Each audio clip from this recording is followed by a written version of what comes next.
오늘 누가복음 17장 말씀을 보고 있습니다. 마땅히 해야 할 일이라는 제목으로 함께 말씀을 나누려고 하는데요.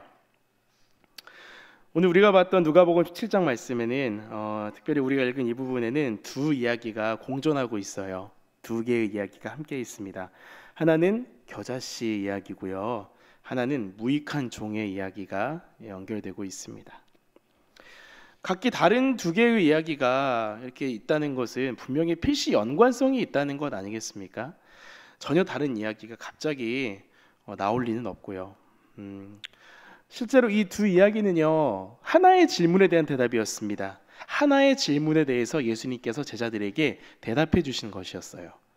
바로 그 질문이 무엇이었을까요? 5절에서 나오는 예수님 저에게 믿음을 더하여 주십시오라는 질문이었습니다. 믿음을 더하여 달라는 질문이었어요.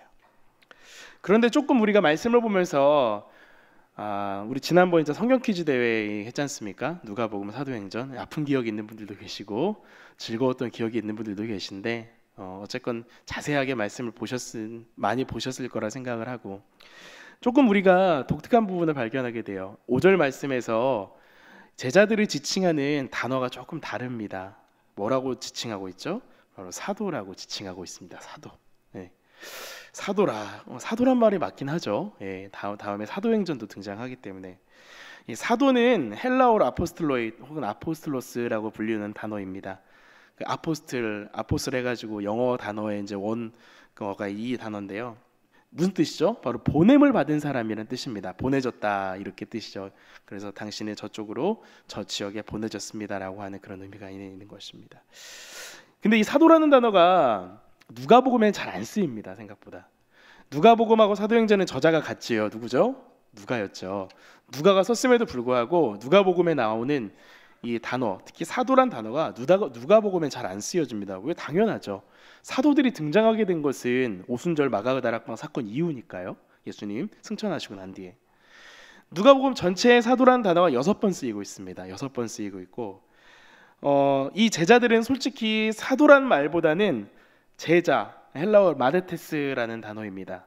제자라는 말로 더 많이 불리우고 있어요. 세어보니까 사도는 6번, 제자는 35번 등장합니다.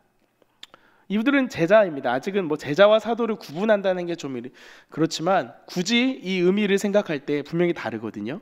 그런데 어쨌건 이들은 아직 제자의 위치에 있는데 왜 이들은 이 6번밖에 불리지 않은 사도, 특별히 이 부분에서 사도라고 불리고 있을까요? 누가복음에서 말하는 사도는 사실은 사도행전에서 등장하는 사도와는 조금 거리가 있습니다. 제자이지만 어쨌건 간에 쉽게 말해서 견습생과 숙련공이라고 저희가 설명을 하면 참 좋을까요?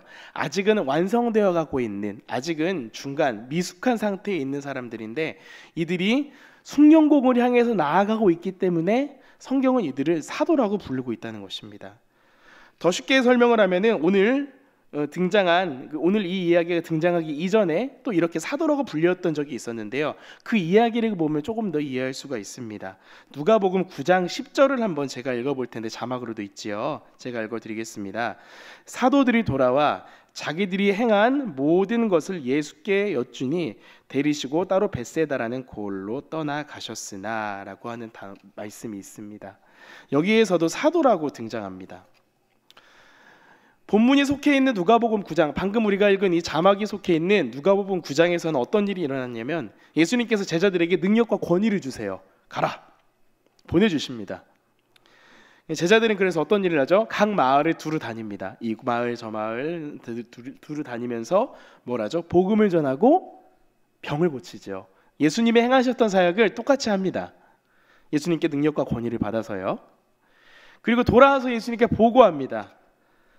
이 보고하는 상황이 있는데 그 상황 앞에서 누가는 이들을 향하여서 사도라고 불러주고 있어요. 완전한 모습은 아닐지라도 그들이 사도로서 사역했기 때문에 성경에서 그들을 사도라고 부르고 있는 것입니다. 마찬가지로 이 본문에서도 제자들 역시 미숙하고 부족하지만 정말로 발전되어 가고 완성되는 과정에 있는 그들을 향하여 성경은 세상으로 나가는 그들에게 사도라고 부르고 있습니다. 우리는 아직 부족하지요. 우리의 어떤 신앙의 모습들, 이 땅에서 삶을 살아가는 모습들이 연약합니다. 사실은 넘어질 때도 많고요. 그렇다고 여러분 저 부족합니다 하면서 자기 자신을 깎아내리지 않으셨으면 좋겠습니다. 긴 호흡으로 보셨으면 좋겠어요. 주님 여러분을 택하셨고 여러분을 이 땅 가운데 하나님의 사람으로 보내고 계십니다. 여러분 그 정체성으로 살아가십시오. 내가 부족하기 때문에, 내가 연약하기 때문에 난 이거밖에 안 됩니다가 아니라 주님 나를 부르셨으니 제가 이 땅 가운데 하나님께서 부르신 이 삶을 당당하게 살아가겠습니다 라고 할 때 주님 여러분에게 칭찬하실 거예요. 성경에서도 여전히 부족한 제자들을 향하여서 이들을 사도라고 부르고 있는 것처럼 말입니다. 그들이 주님께 돌아왔습니다. 어찌되었건 돌아왔는데 그들이 그 현장에서 배웠던 그 모든 순간들이 어땠을까요? 어떤 일을 시작함에 있어서 뭐 처음부터 잘할 수는 없지 않습니까? 아르바이트를 하더라도 마찬가지죠. 하루나 이틀 정도는 배우지 않습니까?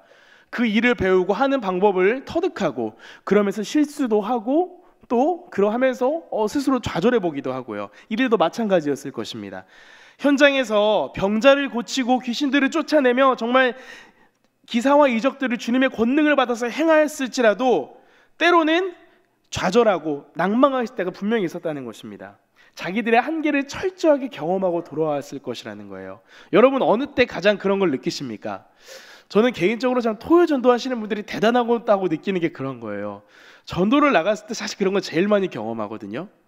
전도를 나갔을 때 내가 정말로 이 신앙의 기본이 있는지, 정말 복음을 확실하게 마음에 받아들인 사람인지를 점검할 수가 있어요. 내가 모르기 때문에, 내가 확신이 없으면은 누군가 앞에 섰을 때 더듬더듬거립니다. 그리고 일단 위축이 됩니다. 그러고 나서 말을 하다가 그냥 안녕히 가세요 보내죠. 그런데 당당하신 분들은 다릅니다. 제가 지난주에 좀 이렇게 의뢰를 받아서 해운대 관광고등학교에 기도 모임을 한번 들어가 봤었어요. 월요일에 비가 많이 오는 날이었는데, 물론 이제 그곳에서 이제 얼마 안 되는 학생들이었지만 어떤 권사님이 한 분이 와 계시더라고요. 그런데 정말 열정이 넘치세요.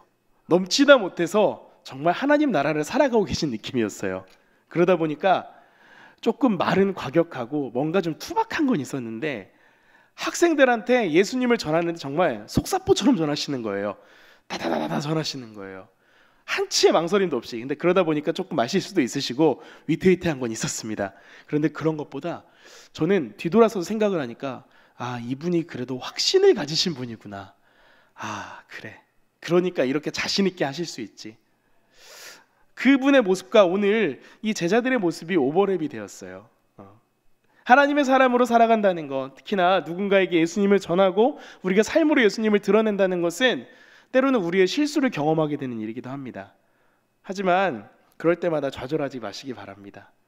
그럴 때마다 한 걸음 더 일어서서 주께서 우리에게 주신 이 복음의 기쁨을 누리시는 여러분이 되셨으면 좋겠습니다.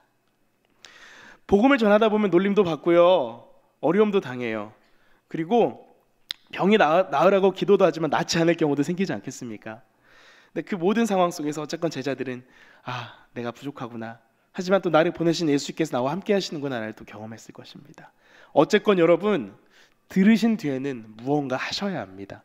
여러분의 삶에서든지 누구를 만날 때라든지 어떠한 상황에서든지 여러분이 들은 말씀대로 한 줄이라도 살아보는 연습이 필요합니다. 그렇게 될 때 우리는 한 걸음 한 걸음 이 땅에서의 삶을, 성화의 과정을 밟아가게 될 것이에요. 그런데 문제가 하나 있습니다. 오늘 말씀에서 제자들이 예수님께 이렇게 이야기하고 있어요. 제자들이 믿음을 더해달라고 하고 있지 않습니까? 아까 처음에 이야기했던 대로 믿음을 좀 주십시오 예수님. 믿음이 필요합니다. 얼마나 멋진 고백입니까 여러분? 기도하시면서 여러분 믿음을 달라고 기도해 보신 적이 있으시죠? 주님 제가 믿음이 너무 부족해, 믿음 좀 주세요. 참 멋진 고백 아닙니까? 믿음만 있다면. 그런데 오늘 본문을 볼 때 사실은 이 믿음을 더해달라는 고백이 썩 좋아 보이진 않아요. 흡사 이 모습이 길을 가다가 이제 운전을 하고 갔는데 기름이 떨어졌습니다. 기름이 떨어져서 길에 멈추게 되었어요. 이제 차가 점점 멈추는데 저 앞에 주유소가 있어요. 그래, 기름을 요만큼만 넣으면 갈 수 있겠지. 막 온 힘을 짜내서 주유소까지 가는 느낌, 저는 그런 느낌을 이 말씀에서 받았습니다. 믿음 그 자체를 구하는 것을 넘어서서 믿음이 구하는 것이 전부가 아니라 이들은 믿음을 통하여서 어찌 보면은 자신들의 부족한 점을 채우고 싶었던 거예요. 그게 무슨 잘못입니까? 라고 할 수도 있겠죠. 좀 더 자세히 보겠습니다. 우리 5절과 6절이 있는데 같이 한번 읽어보겠습니다. 맥락을 따라서 시작. 사도들이 주께 여짜오되 우리에게 믿음을 더하소서 하니 주께서 이르시되 너희에게 겨자씨 한 알만한 믿음이 있었더라면 이 뽕나무더러 뿌리가 뽑혀 바다에 심기어라 하였을 것이요 그것이 너희에게 순종하였으리라. 아멘. 그 유명한 뽕나무가 던지어지는 말씀입니다. 예수님께서 제자들이 문 앞에 서가지고 예수님 좀 믿음 좀 주세요 이렇게 얘기하는데 예수님 뭐라고 말씀하시죠? 이 녀석들아 너희들에게 겨자씨 한 알만한 믿음이 있다면 겨자씨 한 알만한 믿음이 있다면 라고 말씀하십니다. 겨자씨 아시죠? 겨자씨라고 표현하면 너무 어렵고 머스터드 소스 보면 이렇게 조그맣게 있는 거 있잖아요. 그게 겨자씨예요. 정말 작아요. 정말 작은 그 겨자씨. 그런데 반대로 본문에서는 겨자씨와 대비되는 이미지로 뭐가 등장합니까? 뽕나무가 등장합니다. 뽕나무 어마어마하죠? 뿌리가 크게 자라있는 뽕나무. 웬만해서는 이 뽕나무는 뿌리가 뽑히는 일이 없습니다. 그만큼 강인한 나무예요. 그런데 그 뽕나무를 바다에 심는다는 게 아니라 던지는 거겠죠. 뽑아서.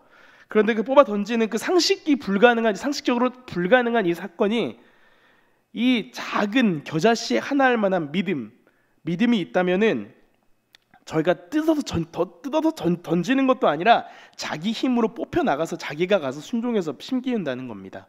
이 말이 됩니까? 나무가 자기가 뽑혀져 가지고 지발로 가서 바다에 딱 들어간다는 게. 그런데 그 사건이 겨자씨 하나할 만한 믿음이 있으면 그 사건도 가능하다 주님 말씀하십니다.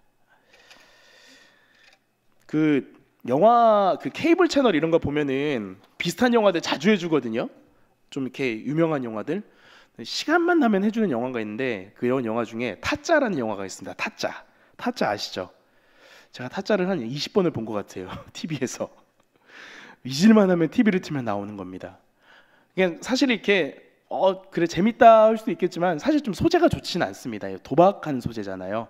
건전한 영화는 그렇게 아닌 것 같아요. 그런데 그 속에서도 오늘 말씀을 묵상하는 가운데 그 영화의 한 장면이 떠올라요. 그 영화에서 어떤 일이 있는지 아시나요?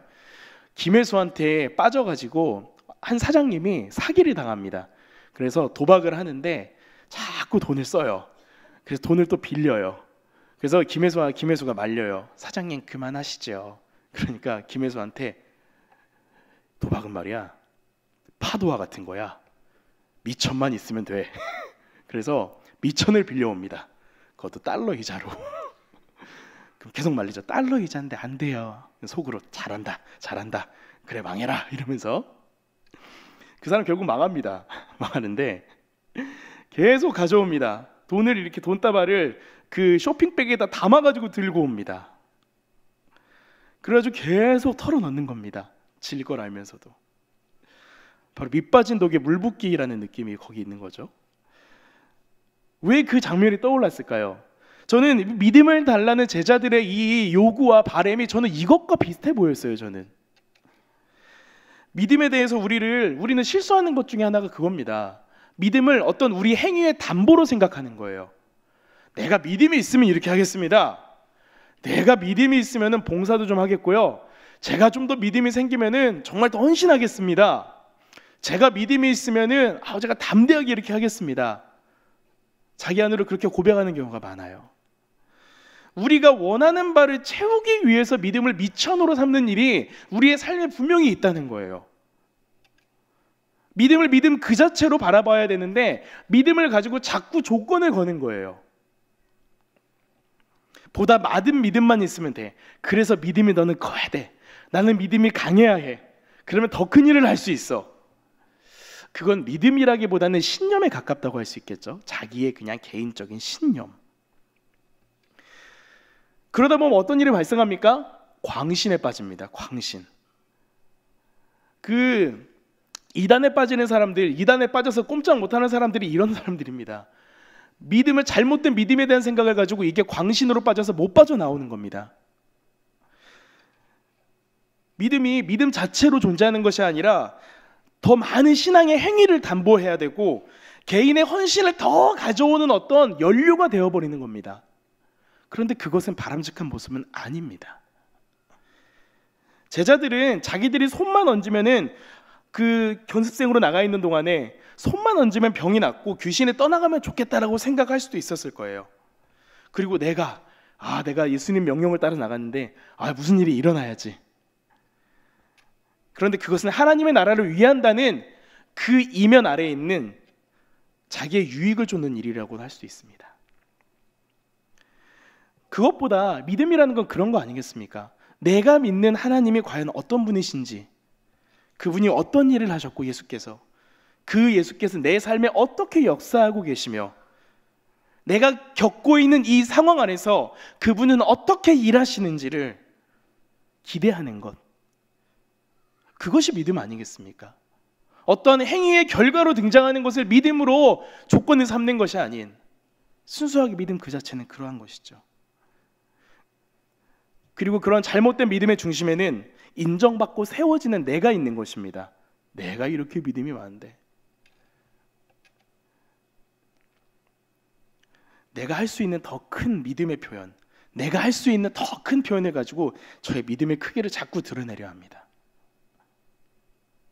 제가 지난번에 저희 다음 세대 선교 때문에 저희가 다음 세대가 선교할 일본의 교회가 있어요. 거기를 정말 1박 2일 일정으로 제가 방문하고 뵙고 온 적이 있었거든요, 목사님을. 근데 목사님이 이런 얘기를 저한테 하시더라고요. 한국 분이신데, 일본인 교회를 담당하신 한국 분이신데 이런 말씀하십니다. 한국 성도들은 참 이상합니다. 왜요? 그 교회가 약 100명 정도 모이는 교회입니다. 100명. 침례 교회인데 일본에서 6번째로 큰 침례 교회가 100명 모이는 교회예요. 그런데 그런 말씀하세요. 왜 한국의 큰 교회 분들은 오셔가지고 자꾸 이런 소개를 하시냐고. 제가 5,000명 교회를 다닙니다. 저희 교회 목사님이 이번에 3만 명 집회에 가셨는데 말입니다. 그러니까 물론 무의식 중에 나오는 어떤 수식어일 수도 있겠죠.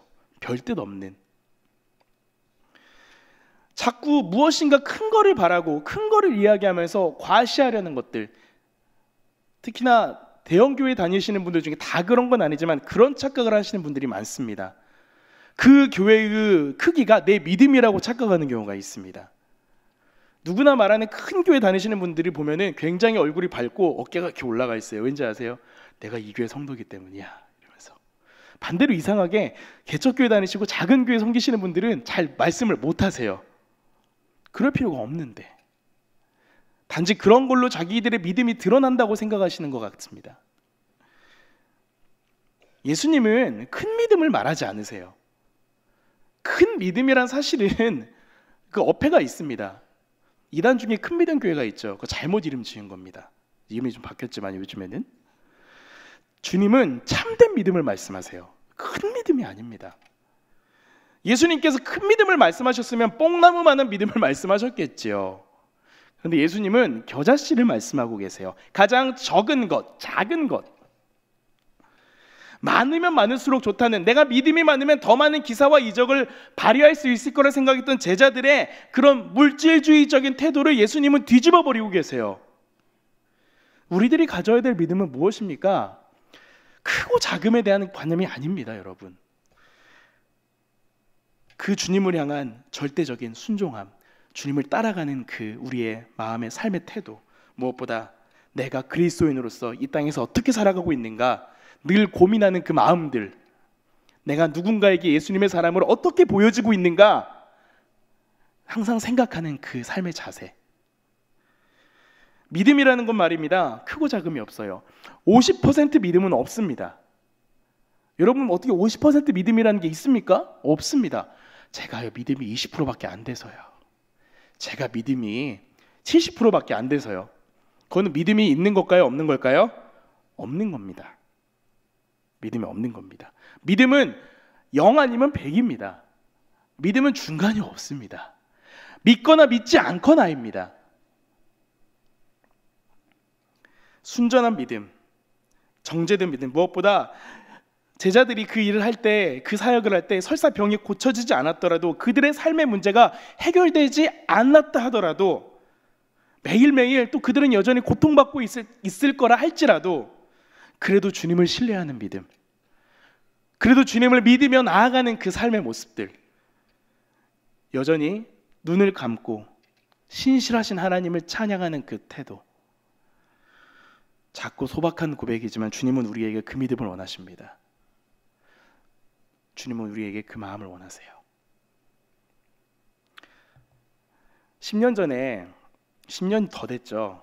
우리 요즘엔 그런 게 없는데 그 특정 TV 프로그램에 하면은 길거리에 돌아다니는 사람이 없던 때가 있었죠. 드라마, 대표적으로 모래시계 이런 거 있었고 허준 이런 게 있지 않았습니까? 그런데 그만큼 히트친 드라마가 하나 있었죠.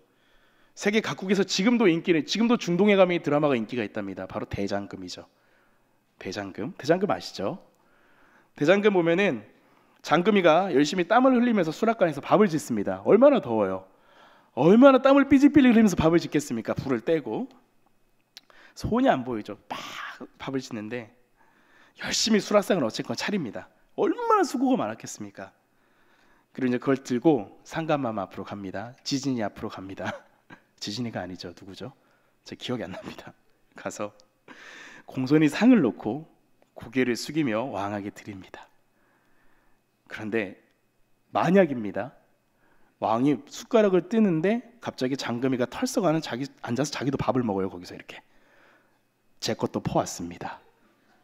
제 것도 퍼왔습니다. 맛있게 드시옵소서. 그러면서 이렇게 얘기하죠. 마마, 제가 얼마나 고생했는지 아십니까? 이 더위에, 이 삼복더위에 밥 짓느라 죽는 줄 알았습니다.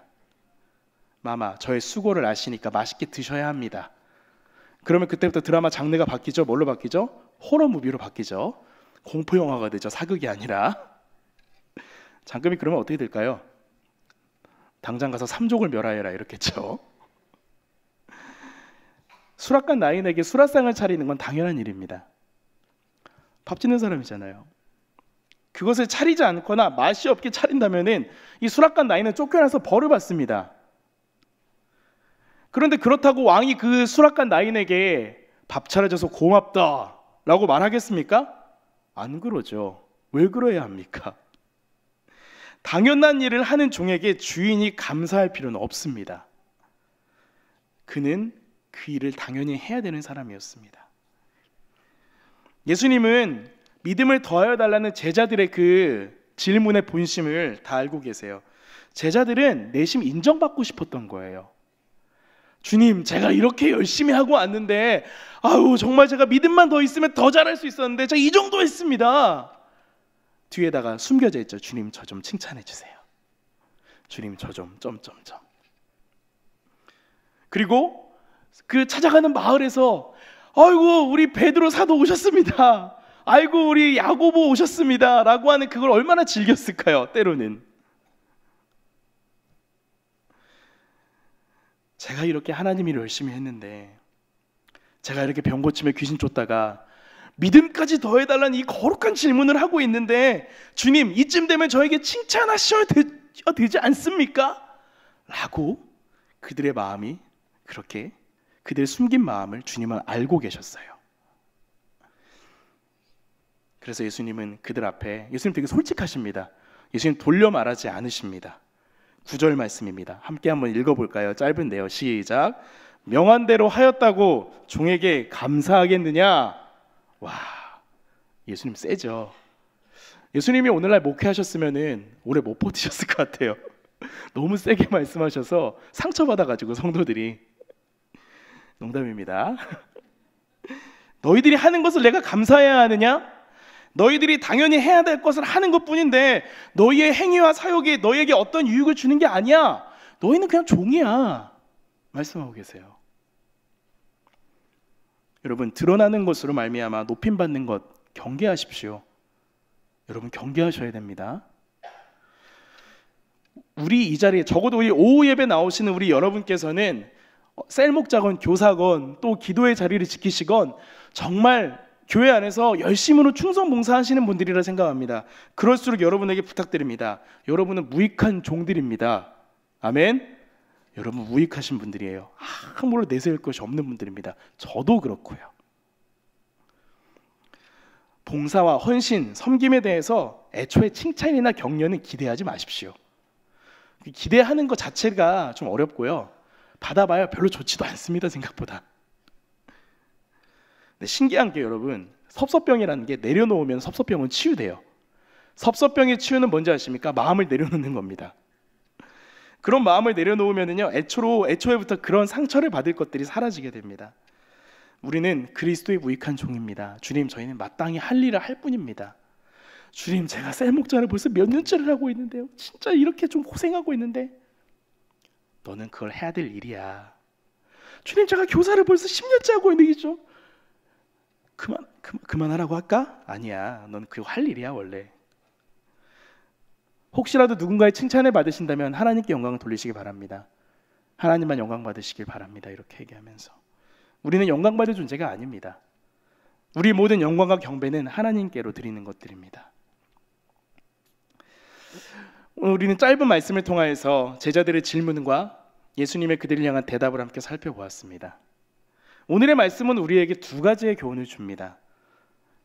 우리의 모든 삶에서 겨자씨와 같이 작아 보이지만 확신에 찬 100%의 믿음, 그 믿음을 가지고 당연히 우리가 해야 할 바를 감당하는 그 무익한 종의 모습, 우리가 무엇으로 하나님 나라의 백성임을 드러낼 수 있겠습니까? 바로 이것입니다.